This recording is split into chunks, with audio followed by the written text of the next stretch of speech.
కీరవాణి నిజానికి music director గా retire అవుతున్నా అని 9 ఏళ్ల క్రితం అన్నాడు. కానీ నిజానికి అప్పటి నుంచి తన మ్యూజిక్ వరల్డ్ వైడ్ గా సెన్సేషన్ అయింది.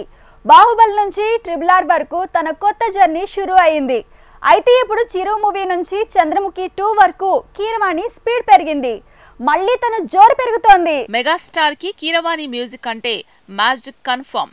వీళ్ళ కాంబినేషన్ లో వచ్చింది తక్కువ సినిమాలే, కానీ అవన్నీ సెన్సేషనల్ మ్యూజికల్ కిక్ ఇచ్చినవే.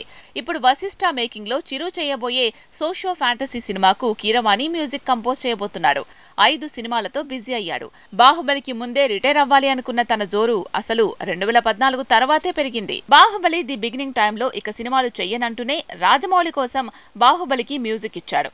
విచిత్రం ఏంటంటే ఇక రిటైర్ అవుతాను అంటూ నిర్ణయం తీసుకున్నాకే తన అసలు జర్నీ మొదలైంది. బాహుబలి లాంటి మూవీలు మధ్యలో కొండపొలం లాంటి ప్రయోగాలు చేస్తూ సెకండ్ ఇన్నింగ్స్ మొదలుపెట్టిన కీరవాణి RRR తో ఏకంగా ఆస్కార్నే అందుకున్నాడు. మధ్యలో ఎక్కడా మ్యూజిక్ ఆపకపోయినా రిటైర్ అవ్వాలి అనుకున్న నిర్ణయం తర్వాత మళ్లీ మ్యూజిక్ తో మ్యాజిక్ చేశాడు కాబట్టి ఇది తన సెకండ్ ఇన్నింగ్స్ గా భావించాల్సి వస్తోంది. కీరవాణి ప్రెజెంట్ చంద్రముఖి 2 తో మ్యాజిక్ చేసేలా స్వరాలు సమకూర్చాడు.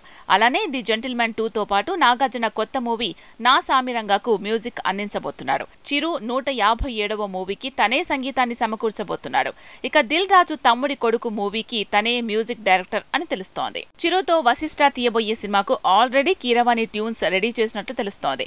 ఇక చేతిలో ఉన్న 5 సినిమాల పనులు పూర్తి చేసి డిసెంబర్ నుంచి మహేష్ తో రాజమౌళి తీసే సినిమా కోసం పనిచేయబోతున్నాడు కీరవాణి.